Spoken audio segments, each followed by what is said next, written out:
Hello, everyone. My name is Chris Adams. I'm the president of Balancing Act. We welcome you to this 2022 version of Maker's Workshop. It's one of my favorite things that we do here at Balancing Act, where we take a little bit of extended time to talk about budget engagement, kind of the state of the art, and then also for those of you who are interested in actually teaching you how to build, what we think are some of the best tools for doing budget engagement, which is budget simulation. And we've got a couple others that we'll show you as well. So we're very excited to have you here. I'm going to just scroll through. I'm going to show you my screen here. Oops, dismiss all. And I just wanted to give you the agenda for today. So we're going to spend kind of got three parts to this. So the first one is going to be me just talking a little bit about why do budget engagement, what's important about it, what are some of the trends and the rationale behind it. And then we're going to probably the highlight will be a perspective from a current user. So we've got Eric Peterson. He's the assistant city manager at Webster Groves, and he's relatively new to Balancing Act and has been really showing some creativity and drive and enthusiasm for using the tool. So he's going to kind of share his thought process. And then we're going to go to Garrett Hernandez-Reimer, who is our director of customer success, who's going to give you a little bit of an onboarding.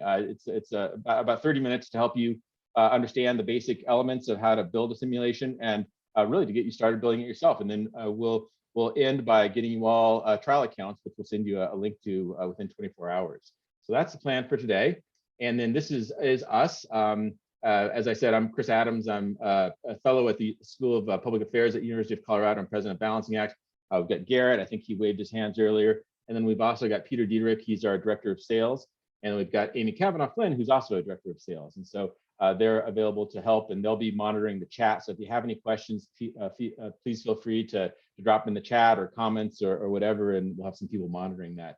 And I did also just want to note that some of our clients, we're proud to work with some of the best and most sophisticated governments in the country and the world. And we also pride ourselves on being something that can be scaled up or scaled down. We love working with really any government that wants to actually engage in this very challenging but important issue of budget engagement, of informing residents about how the tax dollars are being used, and to let them share some input on some of those trade-offs. And so those are an example of some of our customers in the US and Canada.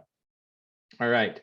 And this one, I have to say, we haven't done a Maker's Workshop for a while. It has been a topsy-turvy time for government finance with COVID, obviously, and then stimulus funds, and then wreaking havoc on various types of taxes, and especially tourism, really making things a little bit difficult.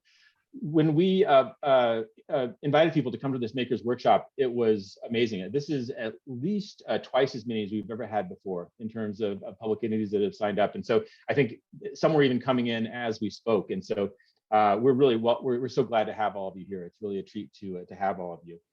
And so now I'm just gonna, and if my fellow co-presenters, if you want to turn off your video, feel free, so that you don't have to keep a nice smile and a kind of look on your face while I'm talking.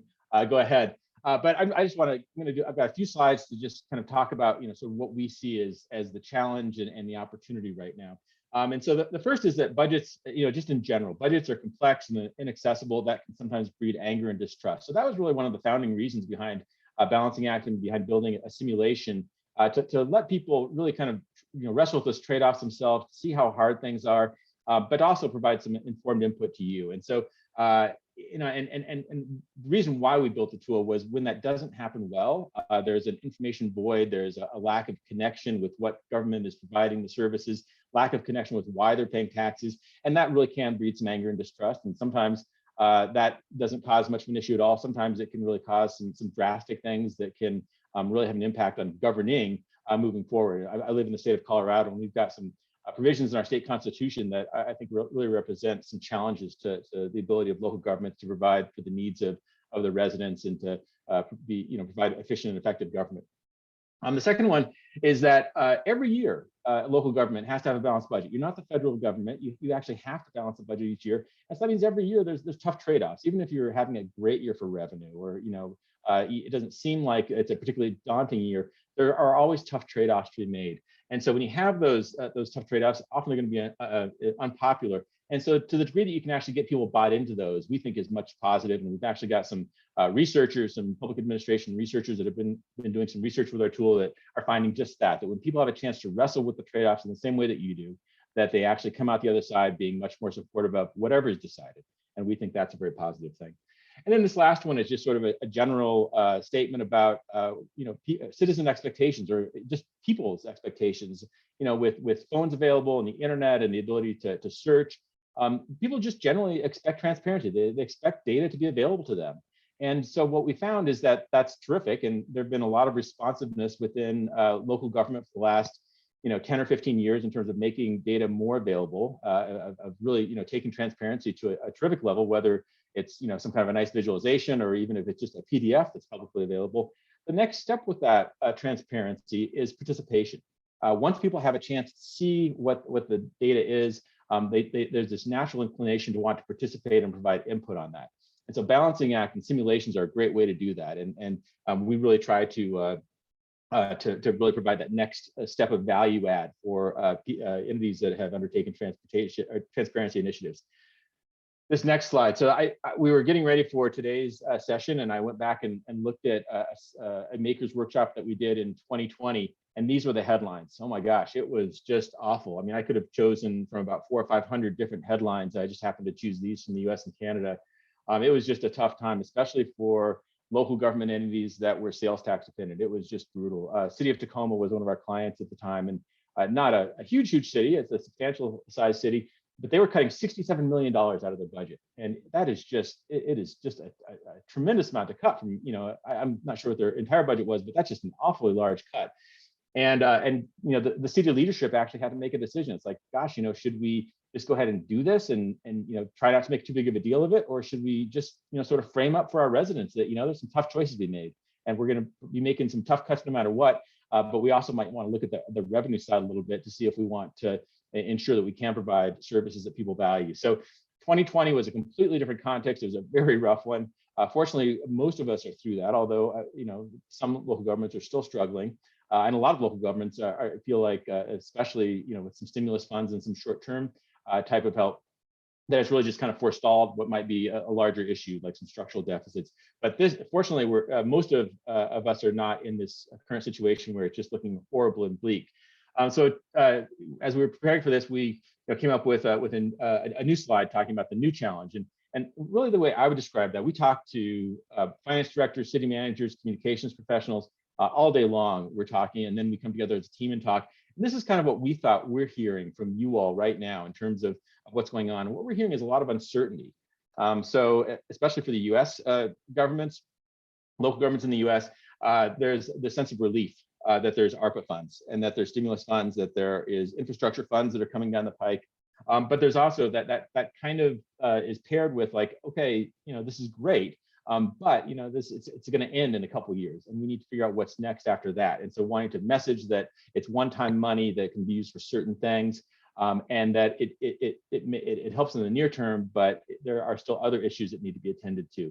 I already mentioned that those of you who are very dependent upon sales tax, good chance that you've had a really tough time of it during COVID, especially if you're a tourist-heavy area and you rely on restaurants and hotels. Very tough time, and just needing to have a way to manage through that uncertainty.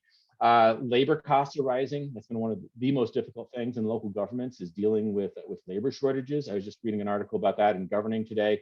It's a really tough challenge. And then inflation, where the prices of things are just going up, and a lot of those things are the things that the government buys. So once again, the pressure on both sides of the ledger.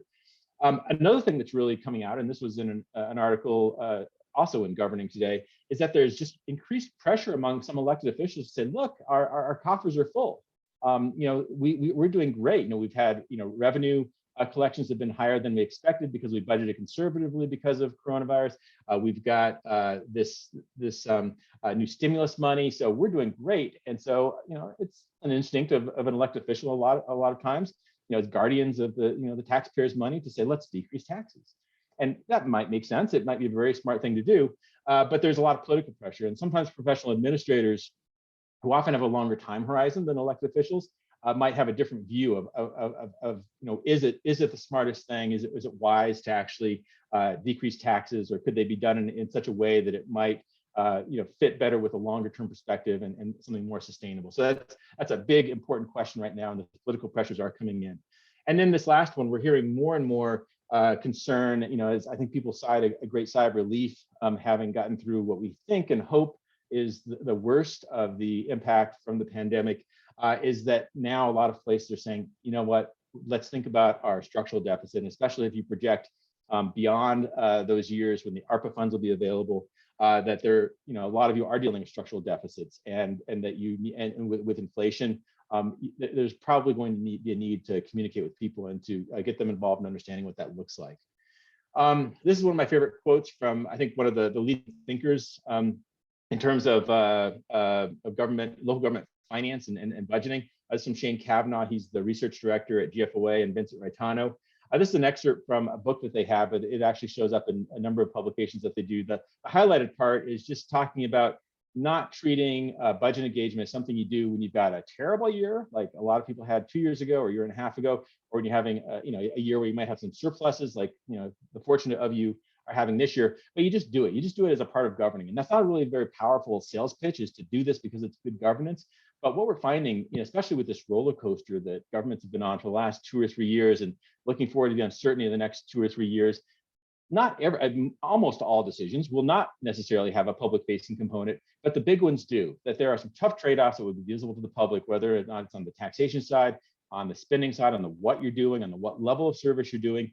And to have that capacity to have these fact-based conversations is a really powerful thing. And we've got example after example after example, including City of Tacoma. As I said, they questioned whether or not they should be, really frame up a discussion about what to do with that $67 million deficit, or if they should just, kind of manage through it and, kind of not really involve people in it too much. And I think they're very grateful that they actually found a way to frame that to the public in a way that they could, see 7 or 8 key trade-offs, not asking them to become budgeters, not asking them to look at 400 lines in a budget, but really framing up some of those key trade-offs and getting their input and ultimately their buy-in on how to move forward as a city and a community. This is, I was also, as I said, when I was creating this deck, I looked at some past versions of this, and I pulled out this quote. This is actually from 2013, and it's a study that was done at the Great Recession in 2008, 2009, 2010, that a lot of governments are just now, or were before coronavirus, we're just now kind of getting over kind of the decline in revenue and some of the impact from that. But what I liked about this quote was this guy who had done a study using ICMA data.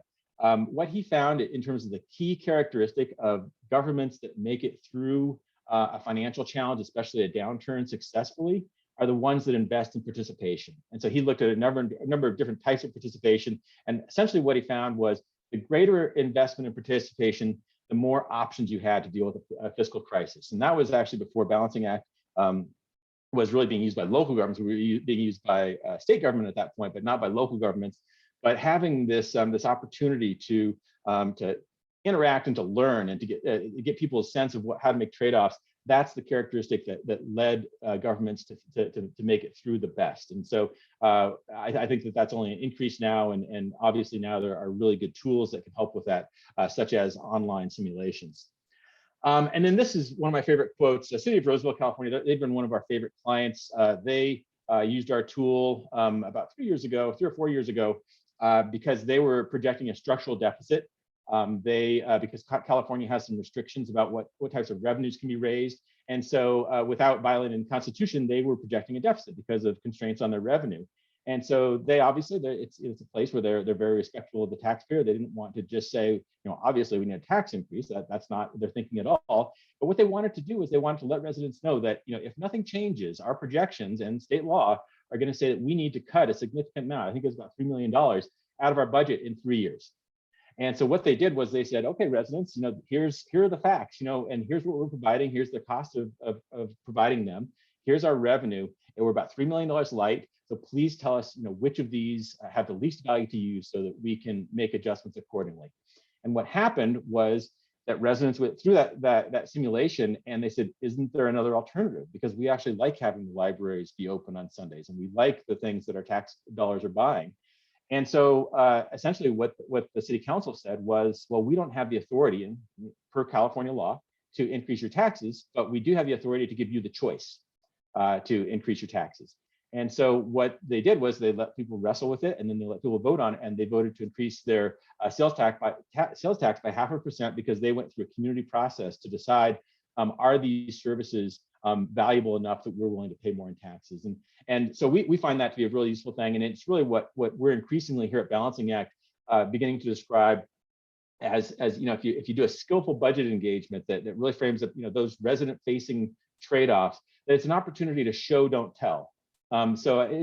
Spending, taxation, they can be really dicey items, but if you can frame up the right kind of conversations, really use the simulation as almost like a leadership tool to help lead a productive conversation through your community where it shows consequence, shows trade-off, that can be a really valuable thing, and allows you to show, don't tell. So we think that's a very valuable thing. I just love this quote from the city manager of Roseville, where he just talks about sitting in the city manager's chair and to see how hard the trade-offs were. And then I just quickly want to go to you all and just sort of share that we asked you these questions when you registered about what budget engagement strategy are you using now. What is your primary interest in doing budget engagement? We got some really great answers. Kate Bernanke-Sass, who's our marketing coordinator, pulled some of these out, and she's said that people want to know, they want to convey to residents how the tax dollars are being spent, impact of COVID, any of it, how the budget process works, et cetera. I'd love to just ask any of you, if you want to just drop a little bit of your why. Why are you even on this webinar? Why do you think that doing some kind of a thoughtful budget engagement process might be useful to you? We'd really welcome that, and we'll actually, if it depending on what we get, we might actually kind of build that up and show it back to you at a future session. And then this is now just moving on to the next portion of the session. This is what we're going to be looking at today. We're going to be looking at our budget simulation, about meeting mode. We've got a few different modules. These will all make sense to you in a few minutes, but or as we go through the session. But we've got a lot in store for you. I think we're really excited about that. And then this is kind of the top line. These are kind of the three main tools that we provide you. Over here is the City of Kansas City using our traditional budget simulation. In front here is what we call Prioritize, which is this really great new tool that we just launched it this year, and it's really been a big success. Especially a lot of cities, based on their ARPA engagement strategies, have been using this. Then we have another tool called Taxpayer Receipt. And during the course of this session and the next two sessions, we will actually help you and give you the access to software to build all or any of these three. And then finally, I just want to talk about, this is what I've learned. I've been doing public engagement for about 25 years, focused on budget engagement now for about 15. And what I've learned makes budget engagement work, where it's productive and useful and helps to frame a different kind of conversation that leads you to the right answer for your community on the other side, is if you observe the 3 C's. So constraints, context, and consequences. So constraints, most obvious one in local government, you can't spend more money than you have. Context, letting people know what you're doing with their tax dollars, let them understand why it's important, why it's even in the budget. And then consequences, so to let them know that you can't just have a free cut, that if you are looking at a $3 million deficit or a $30 million deficit or even a $300,000 deficit, that there's a consequence to that, that there can be and have been efficiencies that could be found. But generally, those efficiencies they've probably been found before, and even if they haven't, they're probably not going to be the major solution. And so, I want to let people know the consequences of whatever decisions are being made. They don't have to weigh in on every decision, but the key trade-offs are really important. So now I'm going to turn it over to probably the person that you've been waiting for all along, Eric Peterson. He's the assistant city manager at Webster Groves, and he's been really fun to work with. I've been working with him now for a couple months, and we've learned a lot, and I hope he'll feel the same way. So I'm going to stop sharing and turn it over to Eric. Well, thanks very much, Chris, and all the team at Balancing Act. I'm Eric Peterson, the Assistant City Manager and Director of Finance and Administration for the City of Webster Groves. And before I share just a quick background, Webster Groves is about 25,000 people, an immediate first-ring suburb of the city of St. Louis here in Missouri. We are what you would call a bedroom community in many ways, and very lucky and well-to-do in terms of our socioeconomic status and such, but certainly major challenges in our budget life and world. So I see Chris back on, and we need to stop. No, keep going. Sorry. Okay, got it. So we have some challenges ahead, and also obviously the ARP or the ARPA funds have been a great benefit for us. And so I came to the city in May to work with the city manager here, who I worked with in a previous spot. And really dove in on not only how do we handle a budget that does have a structural deficit, and identified $4 million structural deficit on a $19 million general fund, but then also with this ARP funds, how do we take a community that hasn't really done a lot of input and engagement on the budget ever in history, and try to drive all these ideas on how to spend 4.6 million into what the community wants and what is valuable for our community. So that's our background. I'll share my screen so that we can walk through some of the things that we learned, and I hope that it's helpful for you, and also that you hear how easy this was for us, because this was really an easy process. Why did we start and come to Balancing Act? I've known about the product for some time. When I worked in Milwaukee County, Wisconsin, we had to utilize the product there, and I saw its effectiveness as we talked about the potential of a wheel tax or a vehicle registration fee in that county, and really the possibilities that it offers. I saw Brown Deer Village on there, so shout out to my friends back in Wisconsin. But this is, we came to Balancing Act because we knew better than in the time of COVID and such to try to engage people by having everyone stand at the microphone for 3 minutes, be angry, be mad, be upset, be happy, be begging for money, right? And really, how do we get true engagement from the people that historically have not been engaged in our city government and in our spending decisions? So we created the ARP SIM tool as our first step in Balancing Act. We've been live for just over a week, and I'm very happy with our results so far. For a community that may be in a budget cycle, got 3 people to talk about the budget, we're well over 50 in a week. And that's a huge step for us. And by volume, I think you all would find the same kind of success. So how did we do it? Again, we're going to get $4.6 million. We actually have got our first tranche as a non-entitlement unit. But we had many ideas. I mean, we all know this, the same dollar gets spent 8 times before it ever gets to your council or your board for a vote. So how do we take all these ideas and really try to come up with what is the will of not only our council, but our community and our values, and express how we put that into funding operation. And so we have over 30 ideas that we've received, actually closer to 90. We really called them down into 30 that work for our simulation.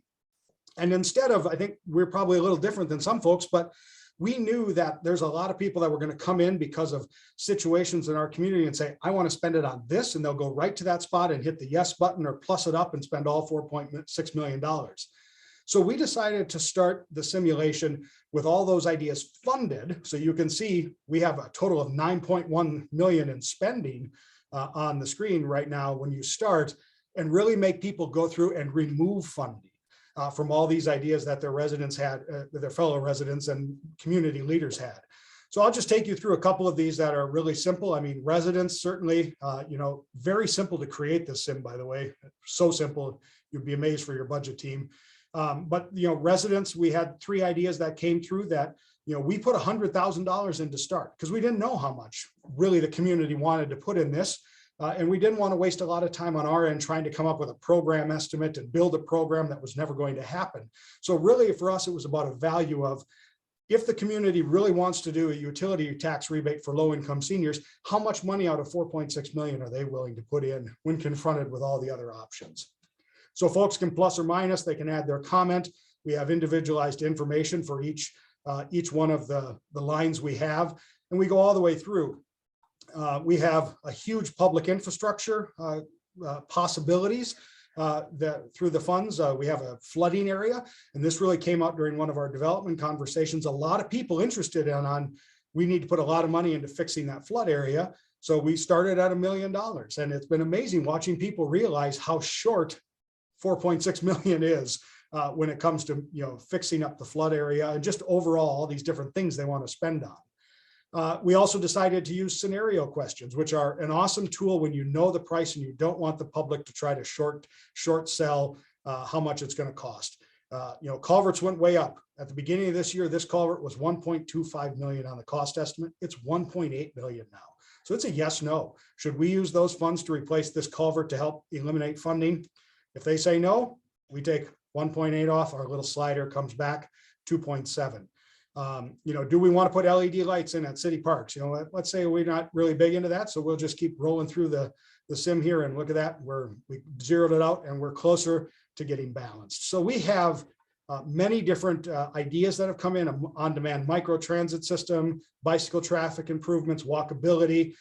We need to have electric fleet vehicles, all those kinds of things we included as we talk about investing in the city of Webster Groves, the possibility to put money in for lost revenue under the ARPA funds, also public safety improvements, technology improvements. Surprising, we're using balancing act, but just give you a sense, one of our great points we've made as I've come to the city is we don't have Wi-Fi at City Hall. And we just, how do you be a workplace today without that, right? And so it's been really interesting to show the dilemmas we have here and how do we make these one-time fundings by using the balancing act tool as a way to do that. And I'm going to switch over to analytics to let you see what it looks like for us on the back end. And just as I said, just over a week, over 50 submissions. In fact, probably over 60, judging by this morning when I took a quick look. But this is what you see on the back end. And for me, this is very helpful, right? Qualitative data that is also quantitative. So we can get real numbers, really understand where things are at, but also hear the voice of the people in that, rather than just, again, for me, 3 minutes at the microphone when people are yelling at us or praising us. Doesn't really give us a sense of where the community's at. And I would say for our upcoming budget, when we're asking folks to cut $4 million, that's a pretty good thing for us to have that ability. So I'm going to scroll down. Here's our category breakdown. So our categories that you saw, this is showing us obviously revenue we have locked at 4.6 million, but we can see the net submissions, right? We started with, I think it was 3.1 million, where are we at? 2.9 million. In public infrastructure, and we're at about 1.8. So it gives you a sense of, really what people are seeing as they go through all these ideas, where they want to put money and such.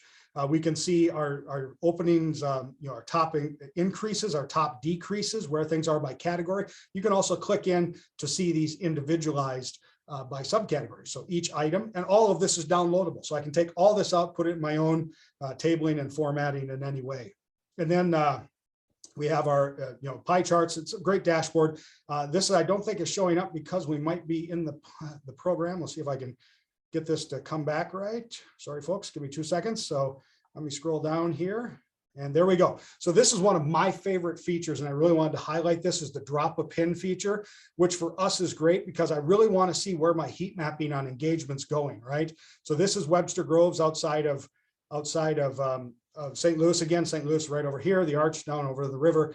But here's City Hall where my mouse is, if you can see that, and we can see the pins all over Webster Groves. And historically, what we call South Side or south of Highway Interstate 44 is underrepresented by the city in terms of a lot of electeds don't live down there. We don't have a ward system. So it gives me a sense of how is our engagement really working in this part of our city that is newer to our city rather than our much older housing stock here through what we would call Old Webster in our historical core. So we have great analytics. And again, I just want to point out some of the comments. I'm going to scroll down here. I know this is going fast, but I want to leave time for questions. Great comments that you can drill down right into the actual item that we submitted under. So like a home repair program, someone already says, hey, we already got the ability to do this under CDBG. So let's do it that way. We can pull that down. The new housing on city-owned or acquired property. If it's not a park, let's sell it to a developer. No reason for us to develop it, get it to a developer. Under building infrastructure, we had a variety of different roof replacements that could be eligible. And so, only include the gable roofs. Don't worry about the flat roofs, put them in the regular capital budget. So there are a mountain of places that we have the ability to collect data. And then we also included, because we don't have all the ideas, just as you probably don't, the ability to invest in your own ideas, things we don't know about. So you watch my mouse here, and we're talking about an open canopy over our outdoor ice rink at the rec complex, with hillside stone seating, about 1.1 million. And so they can add their own comments, and if they want, plus up the box. So this has been an outstanding tool for us. I know that's a quick overview as we look at it, but I want to say that, from my perspective as a person in a 3-member finance team for this whole department for our city, this took me, I would say, all in front to back, about 10 hours at the most. And that's really because it was the first one I built, right? It's The biggest work comes in, what are your ideas? What are you going to put in front of the public? And how does that look?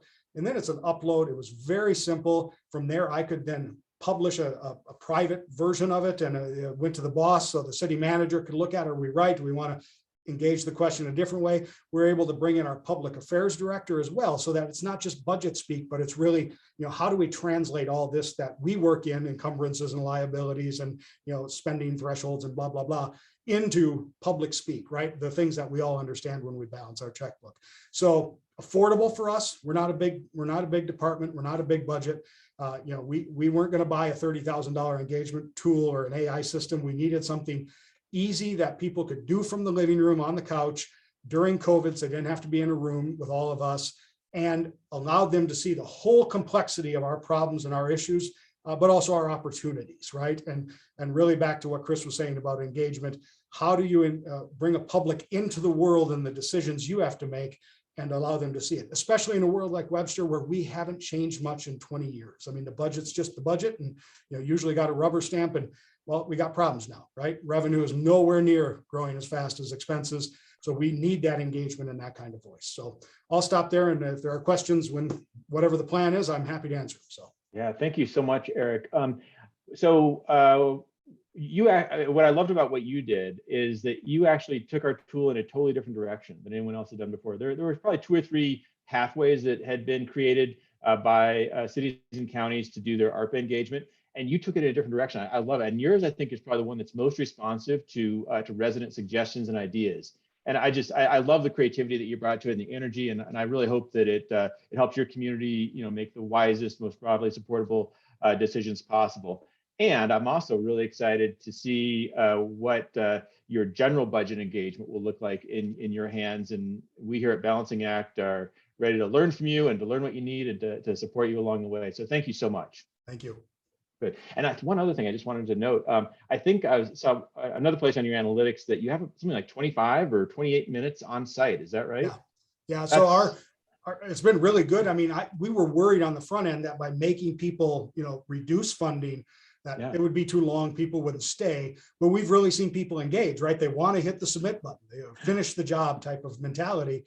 And so, 24, 28 minutes, that's great. Because I think every one of our categories, almost every info button has been clicked, right? Unless that little one-line title really throws them off or they really don't want to fund it, they're reading about what the potential ideas are. That's really remarkable. And that you created such a useful tool that can hold people's interest for that amount of time. Nearly half an hour is it's stunning. So congratulations to you guys at Webster Groves. And thank you for sharing your experience with us and everybody else on this call. Absolutely. All right, thanks. All right, now I want to turn it over to Garrett Hernandez-Reimer to show you how a little bit of what Eric did and get you started in case you're interested in building your own budget simulation. So take it away, Garrett. Awesome. All right. So we'll be focusing on the budget simulation this week. So let me click over there. So I just want to begin by just kind of highlighting what to include here. So within the budget simulation, there's 5 types of data. So the first one is category. So over here, if we're looking over at our illustration, the categories here are police department and parks and recreation. And then what you also will need are the subcategories. So the subcategories that fall underneath the categories. And if we're looking at the parks and recreation category, the subcategories underneath are recreation. And this is actually in the form of a scenario question that Eric was alluding to earlier. And we'll actually dive deeper into this in a little bit. And then there's also parks down here. So those are the subcategories. And then for amounts, each amount here is associated with your subcategorical item as well. And then more info and more details. So when you're actually clicking on that blue info icon, which Eric had one for all of his subcategory items, it'll launch a modal. And within that modal, you'll be able to add text in the more info box. And then when a resident actually selects more details, that will launch another modal where you can embed PDFs, links, images, videos, and even more text. So these are really just the 5 types of data that you'll need for your simulation. And now I just want to also kind of cover just categories from a high level perspective. So when you're deciding on what categories you want to have in your sim, you can remember to, or it doesn't have to necessarily match your budget book, as you also saw in Eric's as well. So there's different types of options for your categories. You can have department categories, major topics, even goals and outcomes. So for example, over here, this is just an example of a demo site, but these categorical items, such as growing the economy, a greener county, easier commutes, obviously these aren't coming from your budget items, but this strategy just makes the category and just the sim overall more approachable and makes it more understandable from a resident perspective. So you can get really creative in the categories that you want to prepare on your simulation. And then over here on the right-hand side, creating subcategories. So this is the fun part, because this is actually the point of interaction that the residents are having on the simulation. And there's actually two different types of interactions that you can have in the subcategories. So as I scroll down to another example, I'll go to Parks and Recreation here. And when I launch that, the two types of interaction are up here. So the first one is just plus or minus. So for here, parks, I can add to the spending of parks. I can minus the spending of parks, and you can actually do this, and you can actually change the amount and just by changing the amount, or you can actually change it by percentage here for this type of interaction. And then the other interaction is actually a scenario question. So here in this example, I'm actually proposing a question to the residents. So the question is, should the hours of the rec center be expanded so that they're open later at night? The default option that I've selected, that I've created in the back end here, is no. But you're also able to add other options and then associate amounts to that. So if I want the rec center to close a little bit earlier, that's actually going to save us 400,000 from spending. So when I select that, that's actually going to increase our surplus. So these are the two types of interaction that you can do. So now I'm going to go back in here. And then the final piece here that I just want to touch on in regards to categories is the revenue side. So we just want you to know, don't be afraid to roll up to smaller items. Chris actually uses this example a lot, but one of our first clients was Kansas City, and they had 36, I think, funds of revenue, but they decided not to show all those funds on the revenue side just because, and the strategy behind that is just to make the simulation more approachable, relatable to the resident. So it's important to have all the funds accounted for when they roll it up maybe into 3 categories versus the 36. But at the end of the day, it just makes the sim more approachable and understandable to the public. So what I'll do next is actually build a simulation. So let me go into the admin portal here. And when you do get a free trial from us, you'll have this nice looking admin portal. And to create a simulation, you're going to go down here to the Simulate tab, click over here, Create Simulation, and you're going to give it a name. We'll just call this Budget Demo. You can select a simulation language. We'll start with English, start from scratch, and continue. So here, what we're going to focus on are these first 2 points of data entry. One is the revenue, how we're going to enter data here for revenue. How are we going to enter data into the spending side? And then in future webinars, we will be talking about our exit and entry screens, where you can kind of ask questions and do the drop a pin feature that Eric showed, how he was able to generate that heat map. We'll talk about impacts in another session, maps, and then just general settings. But as I mentioned, we'll just kind of focus on the revenue and spending side from here. So I'm going to go back to here. And there's actually 2 primary methods of how we can add data. The first one is just import a CSV file. And then the second one is just add these items directly. So we're going to start with the CSV import. And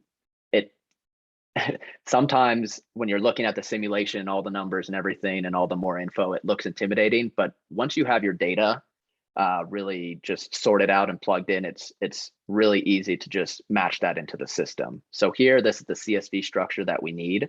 So here, your categories, your required categories for CSV import are columns are category, subcategory, and amount.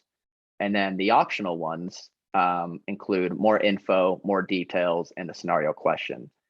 So if we're looking at the CSV structure, as you can see in my category column, I have, in this example, police in here twice, and that's okay because I have a subcategory item that's related, two different subcategory items related to that one category item, and then amounts associated with it. So what I actually see a lot of clients do is just get their categories, subcategories, and amounts plugged into a CSV, import that into the simulation, and then later actually go through and implement the more info, the more details, and scenario questions just directly. So what I'm going to do is actually import a file, and just for the sake of time, I have one ready. So I'm going to import my revenue side first. So I'm going to click on this button, import CSV. And as you can see, just right above that, there's a revenue template there. So if you just need an example of what that template needs to look like, you just download that. But I'm going to import the CSV. We're going to find it. There's my revenue. Open it. And as you can see, how quickly it just matches within the system. So if we're thinking back now to that CSV, my categories were taxes and fines, and then the subcategory column included sales, real estate, parking, and traffic. And then these are the amounts associated with each subcategorical item that then add up to the category item. So that's the revenue side, and then it's the exact same side with the spending side. So I'm going to actually just go ahead and import another CSV. Grab my spending budget, click open. And now, as you can see, similar to what we just saw on the revenue side, my categories are police, parks and rec, fire, and then the subcategorical items are operations, detentions, and so forth, parks and rec, emergency response, and you can see the amounts associated with all that. So once you have your data and you place it into that CSV structure and you've uploaded the revenue and spending side, you can actually preview it. So when I go ahead and preview this, we can kind of see what it looks like. Here, this is an entry screen window. This is something that we'll talk about later. This is where you can embed a nice little video, ask resident entry screen questions or just entry questions, all that, but this is just the default. So now I'm going to scroll down, and as you can see, our revenue is right there. Just our two categories of taxes, our subcategories there, and then fines is the other one. And then on the spending side, those are our categories and subcategories that we just uploaded. So again, just want to highlight the fact that it's really easy once you get your data into that specific CSV structure that you're able to add the data really easily. And then I also just want to show you how you can add data directly over here. So I'm going to go back into our admin panel over here, and I'm going to go back to the revenue side. So just keeping in mind or following kind of Eric's footsteps here with ARP, I'm actually going to go over here and add category. And then I'm going to put ARP funds. Guess we don't need to capitalize that. ARP funds. Click the check mark. Now launch the subcategory. I'm just going to name it ARP. Save it. And then I'm going to associate an amount towards it. So then I'm going to go say we're going to receive 100,000 in subcategory in ARP funds. Oh, that's 10,000. Let's go one more zero. And then to add more info directly, instead of, if you don't want to put that into CSV, you'll actually just look at this more info column, go to this plus icon, And then this is where you place in the more info. So place or enter more info text here. And then the more details, this is where you can embed videos, PDFs, links, and more text. And then you just click done. And I also want to highlight, because we are on the revenue side, and especially with ARP funds, maybe this is a category that you don't want residents to tinker with in terms of the plus and minus, because it's just a set fund amount. So we can actually click on this pencil icon. Oh, sorry, the 3 dots icon. We're going to go click on the standard plus or minus setting. And then we're going to click on item lock, and this will actually lock that category. And now on the spending side, I just want to show you how you can enter directly that second type of interaction that we talked about, not the plus or minus, but the scenario question.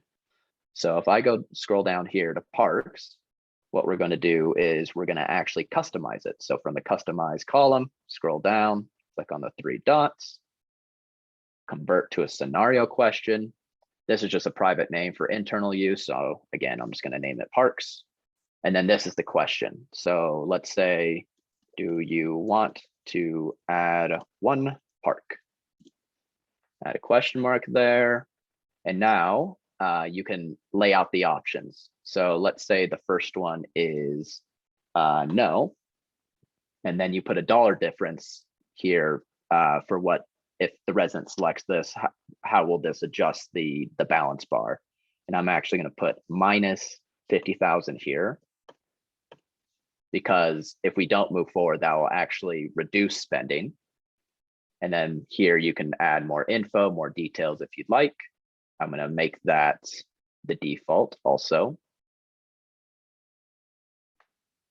And then I want to add another option. So let's go and do yes. We want to add a park. This will cost us 50,000. And you can add more info and all that there as well. And then once I do that, I'm going to click done. So now what I just showed you, we'll start on the left-hand side, was how I just added directly a new category and subcategory. So there's the ARP funds, 100,000. I click on it and my subcategories ARP. And as you can see, it's locked, so I can't tinker with it. Unlike the taxes over here, I'm able to plus or minus, but we lock that just because it's a set amount. And I can actually click on the info icon, and you can see my text there where I said enter more info text here. And then for more details, I open that. And then this is where you can embed videos, PDF, links, any visualizations, all that good stuff. So that's the revenue thing we just added directly. And now if we go over to the Parks and Rec, this is where you now see the scenario question. So parks, do you want to add 1 park? Currently it's set to no, but if I do want to add a park, this is actually going to add to the spending. So let's say I want to add a park, click yes, and there it is. So we've added to our spending, which means this balance bar has shifted to the left a bit.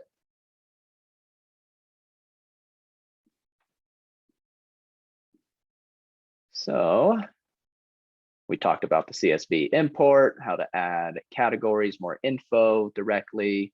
That was the scenario question. And then once it's all completed, this is what it should look like again. So there's your category, the Parks and Rec, the subcategory, there's that recreation scenario question that we added, and then more info and more details, just what we just talked about with the informational icon. And yeah, so I can kick it back to Chris. Or Chris, did you want to add anything there? No, thank you for walking us through that, Garrett. It really is that easy, and there's more advanced things that you can do, and we call them fine-tuning options that we can show you next week. And there's a way to add a secondary indicator, like if you want to have a long-term, financial health indicator, you can do that. There's a number of things that we'll work on next week. But before I do anything, I just want to see if you all have any questions, especially for Eric. You can either drop them into the chat, or if you raise your hand, I think we can see that, and we can unmute you so that you could ask a question if you have one for Eric. And while we're waiting, maybe I'll just ask Eric if you have any additional thoughts or comments, especially after seeing what Eric presented, or just anything that's come to mind since we heard a little bit from you earlier. Yeah, no, I think, I really, again, back to our public affairs involvement in this, we did not want to have categories that was just a department name or infrastructure, right? So we chose on our sim, when folks look at it, investing in the city of Webster Groves, investing in our Webster Groves residents, things like that, to really drive home the frame of this all is, as we look at these ideas, where are we really at? And again, to take the government speak out of it, that we're really trying to engage with people where they're at, rather than trying to educate them on all the words we use that, quite honestly, I never use outside of this office. So didn't figure they needed in their living room while we're doing balancing acts. So, that to me was important. And I think if you have a PIO or a communications expert, a marketing expert that your city or county works with, or your government entity, involve them in this, right? Because engagement shouldn't just be a budget function. It's a function that builds throughout your entire organization, and there can be some good strategic planning that comes with that as well. Yeah, that's great. And one of obviously you don't have to reconstruct the structure of your budget to do a budget simulation, but I think that's a really important point, is to think about and some of our biggest our most successful clients have been those that do budgeting for outcomes or priority-based budgeting, and they actually organize their simulation by priority or by outcome. And it just makes a lot of sense to residents. Residents don't think it in departments necessarily. They think of, what do I want my government to do? And it's actually just, I think, a really good communication strategy as well, to say, oh, it's, we're spending $32 million or $12 million on police, as opposed to saying we're spending $12 million to ensure that the public is safe. That's, I think, where you really kind of connect what government does and why it's important. So thank you for raising that. Annalise Escher, looks like you've been added. So feel free to unmute and turn on your video if you wish, and ask your question.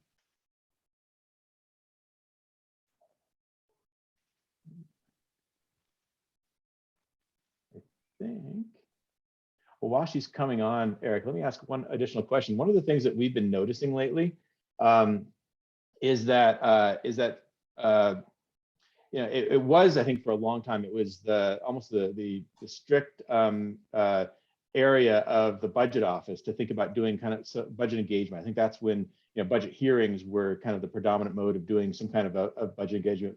But what we've seen lately is this really productive collaboration between a budget finance office and a PIO or communications. And I'll also say that in Canada, they sort of start from the other way around. Most of our Canadian clients, we start with the PIO or the communications office, and they're responsible for building the simulation. And they go to get the technical expertise from the budget finance office, but they really see it as a communications function of the government.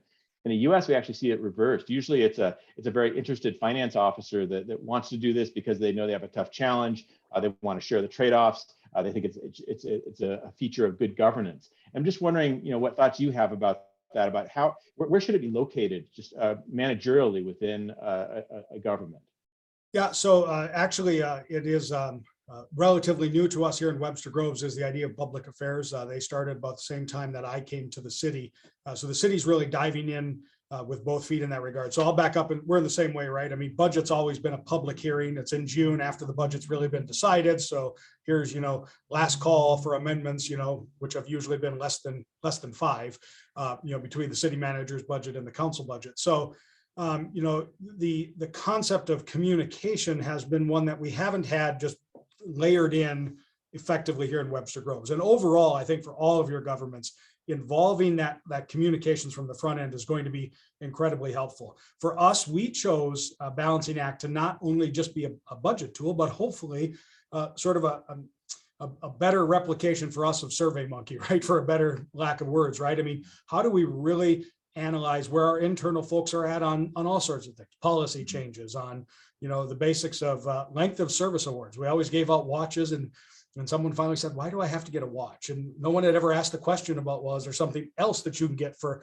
being with the city for 20 years? And so there are those kinds of potentials to use throughout the platform. So our public affairs budget is actually paying for Balancing Act, and they work with me. And so, but the technical part has got to be there, right? I mean, so wholly involve your communications folks. But the one thing we really strive to do is not make a mistake. Like if we're going to put a hard number in, let's make sure it's backed up so that when the community says there's no way that culvert costs $1.8 million. Well, this is why. And for all the other estimates that are just open, right, those $100,000 marks you see in our simulation, that's because we don't have an estimate. We're really asking you, how much do you think out of this pool of money should go into those values? Looking at our public affairs and how budget starts, it all starts with communication. We all know it. We have a structural deficit, again, of $4 million coming up. It's not the budget director's job to solve that on the front end. First, our job is, we just kicked off this morning our budget process to tell the public that we have that deficit, right? And that there's real hard decisions coming. I mean, it's not our money, it's the voters' money. It's the people of Webster Grove's money. And so we really have that kind of basis going into budgeting, that the first and foremost part of budgeting is communicating, listening, but also engaging with people about the realities and the truth of where we're at. And it's not to speak ill of where our city's been, but we just haven't done a good job of that. I mean, we've got to a structural deficit of this size because we didn't talk a lot about the real challenges in years past that have caused it. Yeah, no, absolutely. And we're also starting to do a lot of work in the housing sector with helping with planning and zoning, especially for housing. And it's been really interesting working with planners as a profession in the planning department, and just comparing that to budget finance folks. So planners, because of a lot of environmental regulations that were passed during the 70s, and kind of the clear logical connection between an existing homeowner and the idea that they might be building a development 2 blocks away, that might elicit some input. Whereas the budget has always been a little bit more diffuse. And so one thing that planners, I think, have done over the last 40 or 50 years is they've actually developed as a professional, included in their set of professional responsibilities, the idea of doing public engagement. And we haven't really seen that so much in budget finance professionals, but we're starting to see it more. And I think what's happening is, as budget finance has become more and more transparent, I think it's starting to beg this idea of wanting to participate. So I think that the budget finance profession is going to, in some ways, follow a little bit in the footsteps of planners that have for a couple generations now needed to have those public engagement skills, or know how to get them by partnering with the communications function of the city, and to sort of learn that a little bit. And I think it's among the most forward-thinking budget finance leaders that are already doing that, and I would certainly include you as one of those, Eric. Well, thank you. And so you're absolutely right. I mean, we have to put that in the forefront on things we do, and I think we have not yet put prioritize in at the city, but I think there's some real options there when you have the very binary option, like, we like this type of housing or not that type of housing or this type of option. I think that's a real valuable tool and a possibility. Our biggest engagement fiscally in this city's history is always about the tax rates. We always get it right. Property tax rates. And of course, as in for most of us who are in city or county, city government, the vast majority of property tax rates and property tax collections go to schools and counties. So, I mean, we're always getting yelled at about setting the rates and why are we setting them so high? And it's like, well, actually, we're not setting them high, and we get very little out of this deal for us here in Missouri. So that's been our biggest area, and one of the areas that we're exploring on taxpayer receipt is how do we help show the real value and the real cut of all these different tax lines. Right. No, that's terrific. Well, yeah, let me go to the last slide. So thank you so much, Eric, for sharing your experiences. We really appreciate it. It's a pleasure working with you. I might just want to go over this last slide. So this is the first of a 3-part series, and we hope that you all are interested enough that you'll continue to participate. But in terms of what's next, within 24 hours, we will send you a link to a trial account. If you're hot to trot and want to get started with it this afternoon, send Garrett an email. His email is right there, and we will we'll put you at the top of the queue in terms of creating the accounts. And then get your feet wet. Try it out. You saw how easy it was with Garrett. We can even provide you some sample data if you want one of those very simple CSVs. But you can also just type it in and create it by direct input. You can't do anything wrong. It won't be public until you activate it. So no risk there. And then, begin to ask your simulation, and we're here to help. We've got a support website that we'll also send you. We'll send you an article, a help article called Getting Started. And then next week, come back and, hopefully, a few of you, I think there's about 40 or so people on this call. Hopefully a few of you will have actually begun, and you might have some questions for us. One of the things that we like doing the best is, sort of workshopping simulations, especially when we can get a cohort together. So if you're able to try it out and have some issues or questions like, how should I handle fund balance, or can I link, revenue source with, one or two spending items? The answer is yes. We can show you how to do those types of things. And then next week we'll also be looking at our new tool called Prioritize, which is it's a little bit simplified. It's more visual. It can be used for more simple items. And we actually really like it. It's so simple. It can be used with, for a meeting among directors to look at decision items, or it can be used with the public. And so we'll show you that. And then by the third week, we'll show you taxpayer receipt, which is another really cool tool for accountability. So having said that, if there's any last questions, please feel free to go ahead. And if not, I think we'll just go ahead and end right on time, and thank everyone for participating. All right. Thanks, everyone. We'll hope to see you next week. Bye.